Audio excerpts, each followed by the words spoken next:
Good evening. I'm Marco Rubio. I'm blessed to represent Florida in the United States Senate. Let me begin by congratulating President Obama on the start of his second term. Tonight, I have the honor of responding to a State of the Union address on behalf of my fellow Republicans. And I'm especially honored to be addressing our brave men and women serving in the armed forces and in diplomatic posts around the world. You may be thousands of miles away, but you are always in our prayers. The State of the Union address is always a reminder of how unique America is. You see, for much of human history, most people were trapped in stagnant societies where a tiny minority always stayed on top and no one else even had a chance.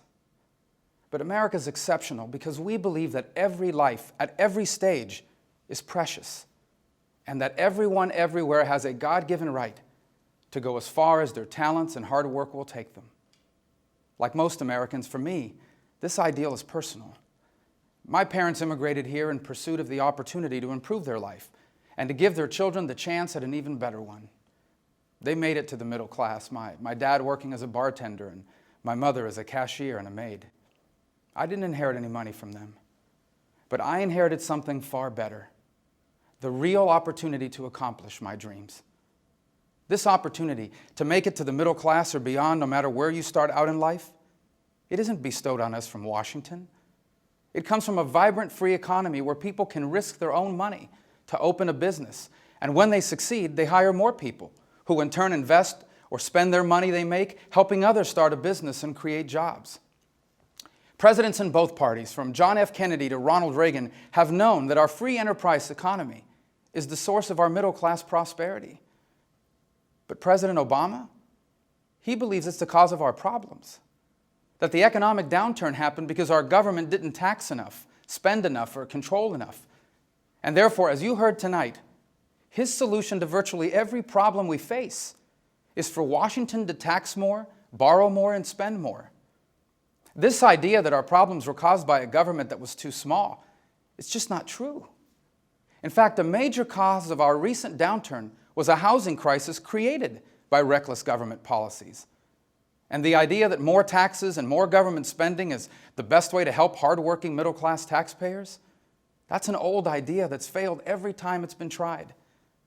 More government isn't going to help you get ahead. It's going to hold you back. More government isn't going to create more opportunities. It's going to limit them. And more government isn't going to inspire new ideas, new businesses, and new private sector jobs. It's going to create uncertainty. Because more government breeds complicated rules and laws that small businesses can't afford to follow. Because more government raises taxes on employers who then pass the costs on to their employees through fewer hours, lower pay, and even layoffs. And because many government programs that claim to help the middle class often end up hurting them. For example, Obamacare. It was supposed to help middle-class Americans afford health insurance. But now some people are losing the health insurance they were happy with. And because Obamacare created expensive requirements for companies with more than 50 employees, now many of these companies aren't hiring. Not only that, they're being forced to lay people off and switch from full-time employees to part-time workers. Now, does this mean that there's no role for government? Of course not. It plays a crucial part in keeping us safe, enforcing rules, and providing some security against the risks of modern life. But government's role is wisely limited by the Constitution. And it can't play its essential role when it ignores those limits. There are valid reasons to be concerned about the president's plan to grow our government. But anytime anyone opposes the president's agenda, he and his allies usually respond by falsely attacking their motives. When we point out that no matter how many job-killing laws we pass, our government can't control the weather, he accuses us of wanting dirty water and dirty air. When we suggest we strengthen our safety net programs by giving states more flexibility to manage them, he accuses us of wanting to leave the elderly and the disabled to fend for themselves. And tonight, he even criticized us for refusing to raise taxes to delay military cuts, cuts that were his idea in the first place. But his favorite attack of all is that those of us who don't agree with him, that we only care about rich people. Mr. President, I still live in the same working-class neighborhood I grew up in. My neighbors aren't millionaires. They're retirees who depend on Social Security and Medicare. They're workers who have to get up early tomorrow morning and go to work to pay the bills. They're immigrants who came here because they were stuck in poverty in the countries where the government dominated the economy. The tax increases and the deficit spending you propose will hurt middle-class families. It will cost them their raises. It will cost them their benefits. It may even cost some of them their jobs. And it will hurt seniors because it does nothing to save Medicare and Social Security. So, Mr. President, I don't oppose your plans because I want to protect the rich. I oppose your plans because I want to protect my neighbors, hardworking middle-class Americans who don't need us to come up with a plan to grow the government. They need a plan to grow the middle class. Economic growth is the best way to help the middle class. Unfortunately, our economy actually shrank during the last 3 months of 2012. But if we can get the economy to grow at just 4% a year, it would create middle-class jobs, and it would reduce our deficits by almost $4 trillion over the next decade. Tax increases can't do this. Raising taxes won't create private sector jobs, and there's no realistic tax increase that could lower our deficits by almost $4 trillion. That's why I hope the President will abandon his obsession with raising taxes and instead work with us to achieve real growth in our economy. One of the best ways to encourage growth is through our energy industry. Of course, solar and wind energy should be a part of our energy portfolio. But God also blessed us with America with abundant coal, oil, and natural gas. Instead of wasting more taxpayer money on so-called clean energy companies like Solyndra, let's open up more federal lands for safe and responsible exploration. And let's reform our energy regulations so that they're reasonable and based on common sense. If we can grow our energy industry, it will make us energy independent. It will create middle-class jobs, and it will help bring manufacturing back from places like China. Simplifying our tax code will also help the middle class because it will make it easier for small businesses to hire and grow. And we agree with the President. We should lower our corporate tax rate, which is one of the highest in the world, so that companies will start bringing their money and their jobs back here from overseas. We can also help grow our economy if we have a legal immigration system that allows us to attract and assimilate the world's best and brightest. We need a responsible, permanent solution to the problem of those who are here illegally. But first, we must follow through on the broken promises of the past to secure our borders and enforce our laws.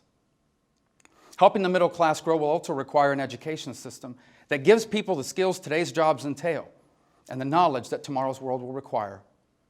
We need to incentivize local school districts to offer more advanced placement courses and more vocational and career training.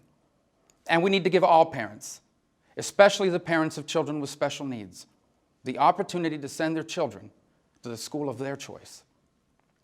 And because college tuition costs have grown so fast, we need to change the way we pay for higher education. Now, I believe in federal financial aid. I couldn't have gone to college without it. But it's not just about spending more money. It's also about strengthening and modernizing them. The 21st century workforce should not be forced to accept 20th century education solutions. Today's students aren't only 18-year-olds. They're returning veterans. They're single parents who decide to get the education they need to earn a decent wage. And they're workers who have lost jobs that are never coming back and need to be retrained. We need student aid that does not discriminate against programs that non-traditional students rely on, like online courses or degree programs that give you credit for work experience. When I finished school, I owed over $100,000 in student loans, a debt I paid off just a few months ago. Today, many graduates face massive student loans. We must give students more information on the costs and benefits of the student loans they're taking out. All of these measures are key to helping grow the economy. Though we won't be able to sustain a vibrant middle class unless we solve our debt problem. Every dollar our government borrows is money that isn't being invested to create jobs. And the uncertainty created by the debt is one reason why many businesses aren't hiring. The President loves to blame the debt on President Bush, but President Obama has created more debt in 4 years than his predecessor did in 8. The real cause of our debt is that our government has been spending $1 trillion more than it takes in every year. That's why we need a balanced budget amendment. The biggest obstacle to balancing the budget are programs where spending is already locked in. One of these programs is Medicare. It's especially important to me. It provided my father the care he needed to battle cancer and ultimately to die with dignity. And it pays for the care my mother receives right now. I would never support any changes to Medicare that would hurt seniors like my mother. But anyone who's in favor of leaving Medicare exactly the way it is right now is in favor of bankrupting it. Republicans have offered a detailed and credible plan that helps save Medicare without hurting today's retirees. Instead of playing politics with Medicare, when is the president going to offer his detailed plan to save it? Tonight would have been a good time for him to do it. Of course, we face other challenges as well. We were all heartbroken by the recent tragedy in Connecticut. We must effectively deal with the rise of violence in our country. But unconstitutionally undermining the Second Amendment rights of law-abiding Americans is not the way to do it. On foreign policy, America continues to be indispensable to the goal of global liberty, property, and safeguarding human rights. The world is a better place when America is the strongest nation on earth. But we can't remain powerful if we don't have an economy that can afford it. In the short time that I've been here in Washington, nothing has frustrated me more than false choices like the one the president laid out tonight. The choice isn't just between big government or big business. What we need is an accountable, efficient, and effective government that allows small and new businesses to create more middle-class jobs. We don't have to raise taxes to avoid the president's devastating cuts to our military. Republicans have passed a plan that replaces these cuts with responsible spending reforms. In order to balance our budget, the choice doesn't have to be either higher taxes or dramatic benefit cuts for those in need. Instead, we should grow our economy so that we can create new taxpayers, not new taxes, and so our government can afford to help those who truly cannot help themselves. And the truth is, every problem can't be solved by the government. Many are caused by the moral breakdown in our society. And the answer to these challenges lie primarily in our families and our faiths, not our politicians. Despite our differences, I know that both Republicans and Democrats love America. I pray we can come together to solve our problems, because the choices before us could not be more important. If we can get our economy healthy again, our children will be the most prosperous Americans ever. And if we do not, we will forever be known as the generation responsible for America's decline.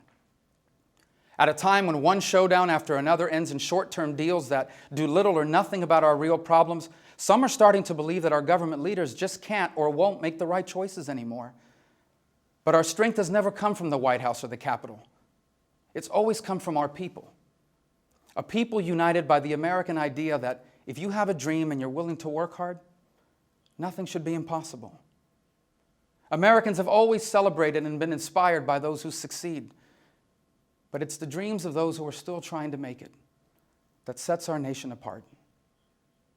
Tonight, all across this land, parents will hold their newborn children in their arms for the first time. For many of these parents, life has not gone the way they had planned. Maybe they were born into circumstances they found difficult to escape. Maybe they've made some mistakes along the way. Maybe they're young mothers all alone, the father of their child long gone. But tonight, when they look into the eyes of their child for the first time, their lives will change forever. Because in those eyes, they will see what my parents saw in me and what your parents saw in you. They will see all the hopes and dreams they once had for themselves. This dream of a better life for their children, it's the hope of parents everywhere. Politicians here and throughout the world have long promised that more government can make those dreams come true. But we Americans have always known better. From our earliest days, we embraced economic liberty. And because we did, America remains one of the few places on earth where dreams like these even have a chance. Each time our nation has faced great challenges, what has kept us together was our shared hope for a better life. Now, let that hope bring us together again to solve the challenges of our time and write the next chapter in the amazing story of the greatest nation man has ever known. Thank you for listening. May God bless all of you. May God bless our president, and may God continue to bless the United States of America.